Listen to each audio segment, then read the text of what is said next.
Welcome to another episode of the Meal Prep Monday podcast. I'm your host and founder of Prep Dish, Allison Schaaf. Today, I'm back with another interview episode, and I'm bringing you Chef Aran. I'm very excited to have Aran on today. He is an amazing chef that cares so much about nutrition, quality of food, and I am so lucky that he is also the chef at my kids' school that they attend. I'm really looking forward to bringing you the conversation today, and I just also want to give him an extra little shout out. So the first time we recorded our interview, I forgot to hit the record button. I know, it was awful. It was like one of those things that in the middle of the night, I woke up and I was like, oh my God, I think I forgot to hit record. But he was gracious enough to come back and re-record. So this is the second recording. Thank you, Aran. Before I get into the episode though, I do want to share an email from Prep Dish subscriber Amy. Amy writes, "Hello, I'm a monthly subscriber and I love this service. The food is great and I love having almost all of my cooking done on Sunday and knowing what we are going to eat all week. It has made such a difference in our family in terms of how healthy we eat and how much calmer our household is at dinner time." Amy, thank you so much for sharing. I love that your household is calmer at dinner time. I feel like that's one of the greatest things we can offer here at Prep Dish. I know it's recipes or it's like, what is it? But offering you a less hectic, calm dinner time. And then on top of that, healthy food. It's just, that's why we do what we do. So if you are listening to this and have not tried Prep Dish, we have a free trial set up. It's 2 weeks free. You can try out all the different meal plans we have, see if it's a fit for you, how it works in your family. That is at prepdish.com/MPM, short for Meal Prep Monday. It's linked in the show notes or below in the description if you're watching on YouTube. But we have that 2-week free trial set up if you want to give us a chance. Okay, now on to the episode with Chef Aran. Hey everybody, welcome back to the podcast. I'm so excited to be here today with Chef Aran Goldstein. He's graciously come back a second time. As I mentioned in the intro, we forgot to hit record, but excited to have another opportunity to catch up today. Aran, welcome to the podcast. Thanks for having me, Allison. Could you just give the listeners a little bit of background on you? Yeah, where do you want me to start? Start back at least career, beginning of your career, because I think it's kind of interesting how you got to where you are today. Just a little brief intro there. So, I've always loved food ever since I was a really little kid, but I didn't know how to go about becoming a chef, and that wasn't part of my path as a young kid. In high school, I wasn't exposed to restaurants or restaurant jobs or anything like that. So I went to a 4-year college and went to Northeastern studying sociology, but all along was just obsessed with food, obsessed with travel, obsessed with exploring life and the world through the act of cooking and through food. And so immediately after school, I enrolled in culinary school up in Vermont. And I'll never forget, from day one, I felt like I was just coming home. I walked into the first kitchen, put on my whites for the first time, polished my shoes, and I'm like, okay, let's do this. And that was, I guess, winter 2005. Okay. And so we're going on almost 20 years of being in this industry. That has been a really interesting evolution for me, an exploration of my own life and my offering to this world. And I've noticed my career as it's gone on, especially when kids became part of the equation. I've just been more and more interested in health and well-being and how our food decisions impact our lives and the way we show up. And when kids became involved, it was just like the stakes became so high. The game changes. And for me, that's where I'm at with the exploration now as a chef of schools and building real food school lunch programs. It's been this amazing ride and amazing test for my kind of where I'm at and what I'm offering to the world.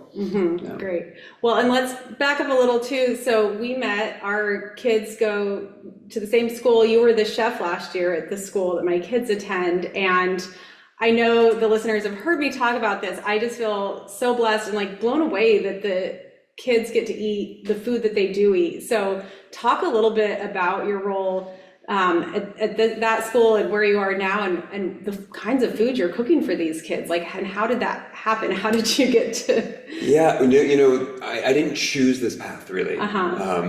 it was the second time that this has happened. Now it's the third time. I'm on my third school that has approached me and asked, hey, can you come and cook for these kids? And each time it's because, well, the first time it was in the north of Italy. A friend of mine was starting this program on this biodynamic winery in Piemonte. And she called and I was just like, yeah, like, let's do this. Let's move to Italy and let's do this, right? And, but I'm just doing me. I'm just, cooking my food. My food is just forever evolving, forever exploring. It's, from the whole globe. It's, but what the foundation is ingredients that speak to me, like that have resonance. And for me, there's nothing more important than to share that with these kids and just kind of model, a way of living that is really just returning to our past, right? There was only this food not that long ago, maybe 100 years ago, right? So I just show up, I write menus that I'm excited to cook, that I'm excited to share with these kids, that of course are with the seasons and with the rhythms of the year and the calendar, something that is inspired by holidays, say corned beef and cabbage on St. Patrick's Day, things like that. And, but I just show up more than anything, kind of holding this like fire, this hearth, for these schools. Or better said, they end up being that, even if it's unintentional. Just like a home kitchen can be, like it's like that place where you just want to congregate. It's that place where, you get that nourishment. Your kids are coming home from school, and where do they go? Like they go to the kitchen, they go to the fridge, they go for a snack. Well, and I wanted to say, like, I feel like at our school, you did create that. Like at the school we go to, we literally, like, the dads on Tuesdays get together for coffee, but it's in the kitchen, and then the moms on Wednesdays in the kitchen, and it's this feeling of like home and connection, and it's literally happening in the kitchen, and you created that. Before we get in deeper on that, I do want you to just kind of go through some of the meals that these kids are eating on a day-to-day basis. Give us an example of like a few days. Just yesterday was one of my favorites. Going to India, basically, kind of South Asia. And so I did kind of like a chicken tikka masala, basmati rice with grass-fed ghee from Pure Indian Foods, which, by the way, Pure Indian Foods, if you don't know, their ghee is amazing. Their spice is amazing. I made a bangan bharta, which is that like smoky eggplant that I can't get enough of. And then just always on the end of the buffet, I've got fun garnishes and sauces. So like fresh chopped cilantro. The day before was another one that I love. Every Tuesday we kind of have a Latin theme, whether it be Taco Tuesday or kind of burrito bowl. Very often that'll be an overnight braise that I'll prep on Monday. I'll salt meat in advance. Sometimes I smoke it, but almost always I'll go overnight, low and slow at like 220 with either like a chuck roast or brisket or a pasture-raised pork shoulder. And then either do like some kind of like either potato or starch or tacos or rice. And then just play. Always ferments, always sauces. Always fun stuff, at the end of the buffet for them to play. Always crunchy things. Like tomorrow I'm going to make a jicama slaw with a smoked grass-fed brisket. Do kind of like Texas rancho beans or ranchero beans. I'm still learning the Texas cuisine.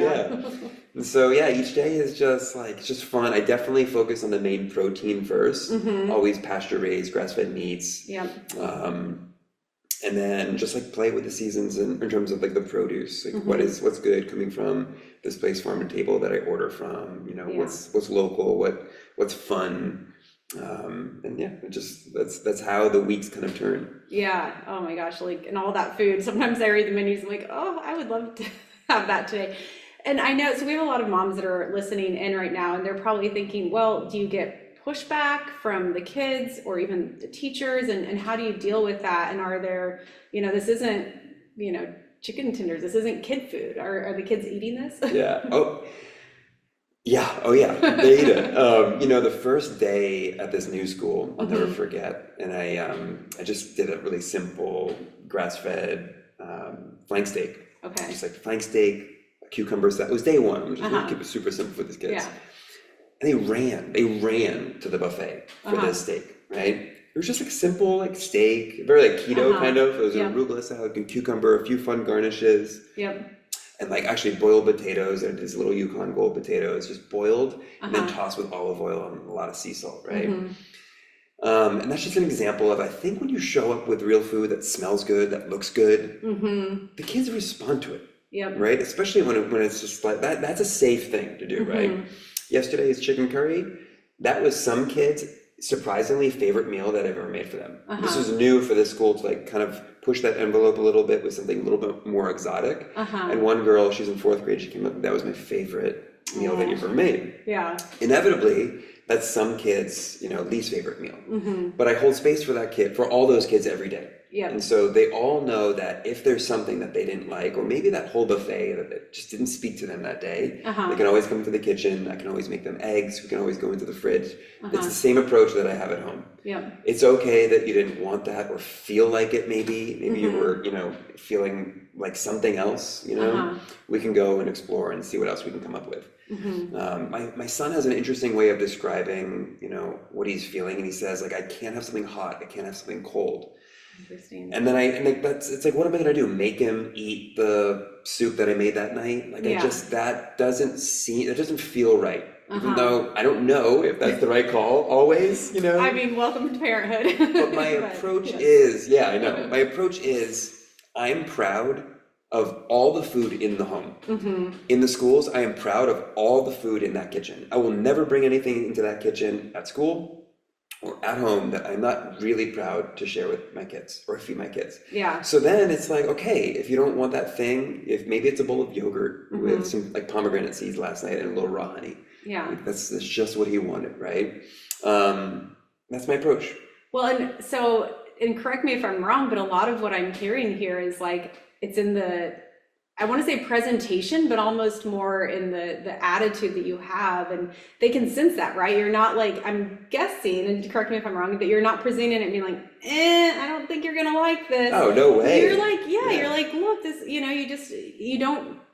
have that confidence. And I think that's a huge thing for these kids. Like, they're gonna pick up on that. And so if you're gonna present it and be like, I don't think they're gonna like it, they're going to pick up on that. So 100%. And I've had interesting interactions in different schools where I've heard the teachers actually say certain things and then we just had to address it. Like, look, let's believe in this. Let's think positive. Let's not have assumptions. And let's see what happens. But I would like to turn the question around to you, because you really had profound insight on this topic, and you have an approach that I think is unique, that I felt like there was like light bulbs going off in my own approach when you spoke about the kind of like zero pressure and zero expectation approach that you have. And we've talked about this, and I know you and I've talked about this kind of offline of like, it's really important to just like not have this pressure, not have a language around it. Kids pick up on so much. And I really have to make sure when I'm eating with my kids, I don't pay attention to what they're eating. They're making that choice. I choose what I present. And like you, I'm very like proud of that. But then from there, the rest is in their court. And if you're watching them, they're going to feel that. And no one wants to, if someone's watching me eat, I'm not going to want to have my dinner, like no one's going to want that. It's like, I think a lot of times we have to really reflect on us and our attitudes, and especially our language. And, even if we're well-intentioned and trying to say, oh, this is yummy, like even something as simple as that, their radar will go off if you're trying to fake it.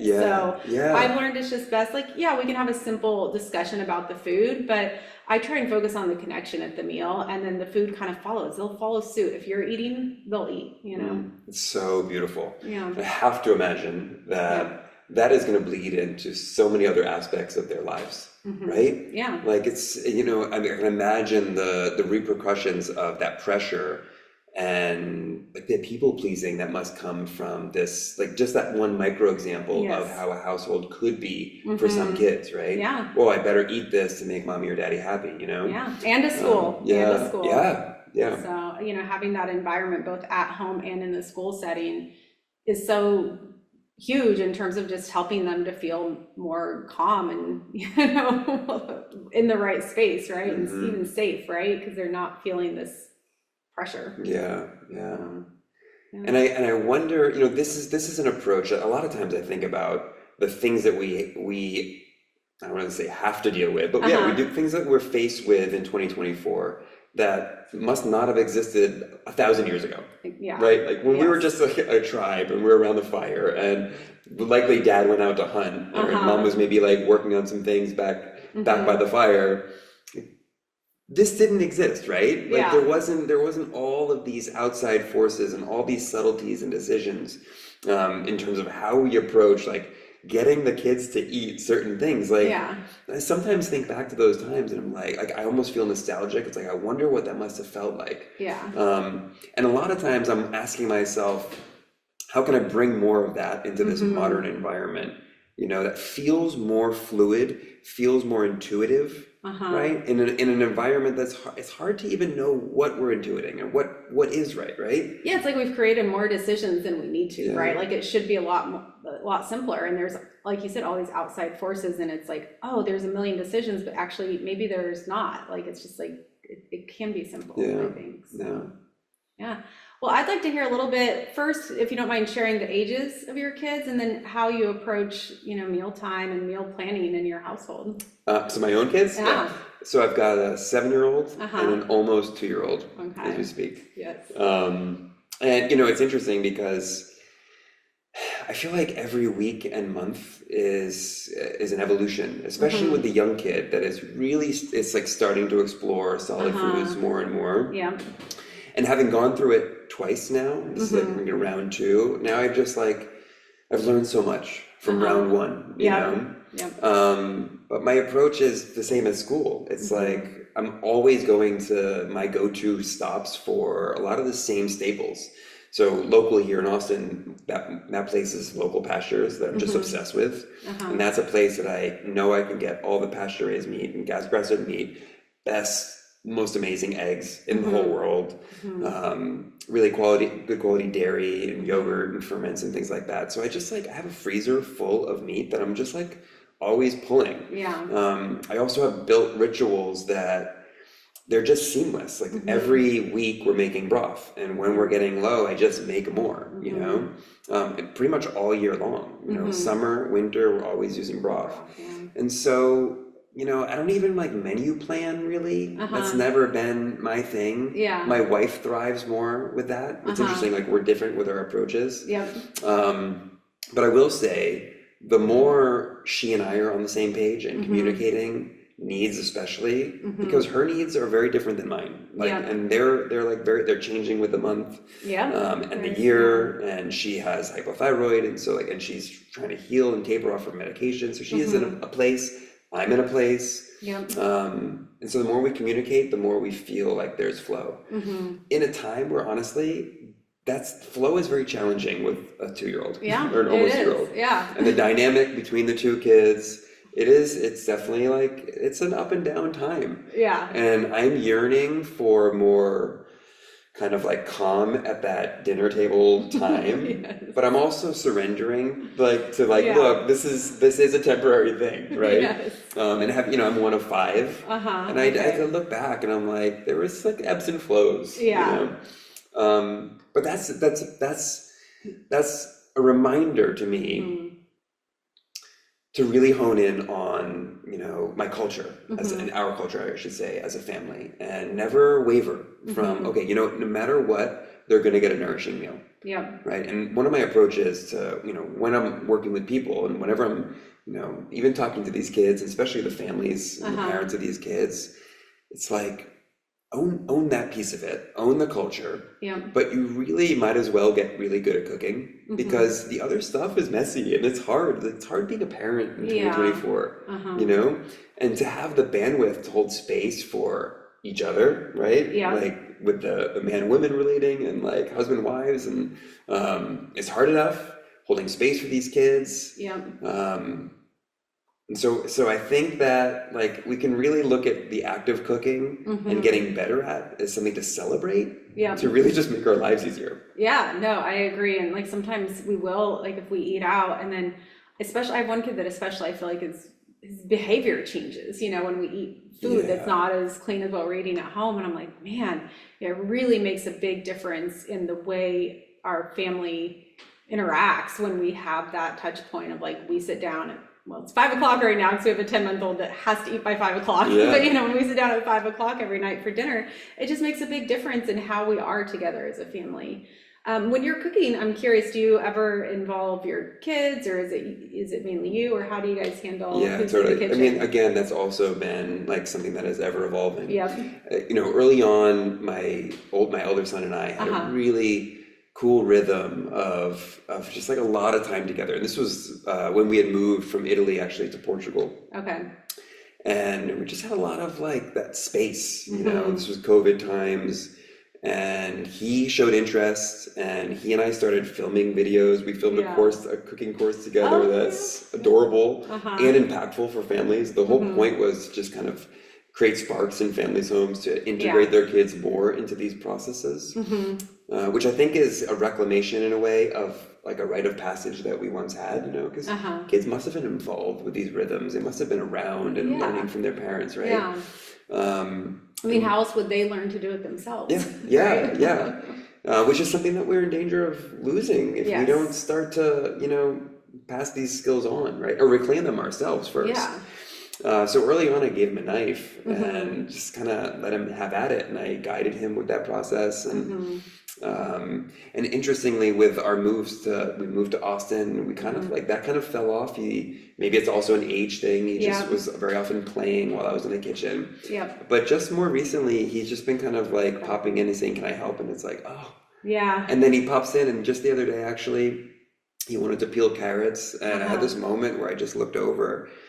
And he was just owning it, and he peeled all these carrots, and then he looked over, and my little guy was at his feet, and he wanted to pull up a stool and meet with his big brother. Actually, I just shared a reel the other day because organic pomegranates just popped at Whole Foods, and I'm like, oh my God, yes. And that's one of the things that I taught Rafa how to do. Like, we would split them open, and we would just like hammer at them with a big heavy spoon. Yep. And I brought him the pomegranates. Rafa started popping. I'm like, can you go outside so we don't get juice everywhere? And he's on the deck. And then what happens? My little guy comes, and I'm like, oh my God, there's a moment where like now my 7-year-old is just teaching my 2-year-old. And this is literally that reclamation of passing this on to our lineage. And it's like, oh my God, this is I suppose a reward in a way too, of just showing up and deciding to show up and committing to showing up in this way for my boys. Yeah, no, I mean, I talk about this a lot of like, I feel like right now I'm investing in my kids, like they're in the kitchen a lot. And I actually went through that too, where Ivan used to be very involved, and now he really wants to do it on his own time in his own way. Some nights he wants to make dinner all by himself, or he does his scrambled eggs by himself. Other days, not at all. Some days he wants to do the dishes, and that's I'm trying to like 11 to have some independence. Whereas 7 and now it's like very involved, but I'm sure then it'll phase in and out. But it is like, it's so cool to see like that first morning when Ivan just woke up and was like, I'm gonna make scrambled eggs, and I said okay, and he did the whole thing from start to finish, and I'm like, wow, like. I think that's an encouragement for parents, no matter what age your kids are. Like it might go slow at first, and especially now with 7 and that knife, I'm just standing there and it's so slow, but I'm like, in a few years, and it doesn't take that long, and they really start to become an asset in the kitchen, and it's so cool to see. And I think for both of us, I can just tell it's like the biggest reward to see your kids in there, peeling the carrot or chopping, or, and then they're going to eat it too, right? They're going to be so much more invested in it. Yeah, so. They're much more likely to dive in and be interested. I look back, it gives me chills. I used to cook for my mom on her birthday. I don't know when I started doing this, and it's funny, it was eggs. But my mom loved poached eggs. And on her birthday, we had one of those little breakfast in bed trays, that kind of like sprays out. And I would make her poached eggs on whole wheat toast, and she loved with like a little bit more vinegar, like distilled white vinegar and lots of black pepper. Okay. And I remember just feeling just like so warm in that experience, offering that to my mom and making her feel loved and making her feel special, which must have been this like, thank you to her for her providing that for me. And that stayed with me, and maybe that was just inherent in me. Maybe this is my this not is maybe like this is my calling. It's a calling. But let's let our kids have that experience, and let us learn from that and grow up ourselves, or remember ourselves that we are here to just be and to play and to slow down, right? which is so hard. It's so hard for me to slow down because my pace can be so revved, you know, especially with this job. Yeah. But yeah, it's worth everything. Yeah, no, it really is. Well, you mentioned your calling. I would like to hear a little bit. I know we were catching up before we hit record, but I'd like to hear a little bit about, I know, yes, you're, you know, this amazing chef that's helping all these kids, and oh my gosh, like that is the best work ever, but you're also doing a lot of other things. Can you share some of the other projects you're working on right now? Yeah, so, you know, I've got this fire burning inside me to really just spread this message and kind of shout it from the mountaintops the best way that I can. And so I'm working on a book. I've submitted a book proposal to a publisher, and they're super excited as initial feedback, which is really cool. So hopefully I'll have a book, you know, that we can share with the world soon. Okay, book, cookbook, combo. Cookbook, but kind of more, like it's more than a cookbook, you know, and I think it's going to reach those families that are just ready to really own their family culture, you know, when it comes to food.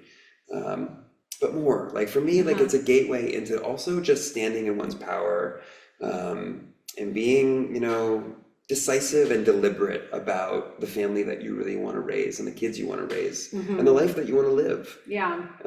So every day food is an exercise to kind of track that, you know, and check in with yourself and your relationship with the world around you. Yeah. And I'm also working on a film project to do that behind camera, which I'm super excited about. Nice. Yeah. Yeah.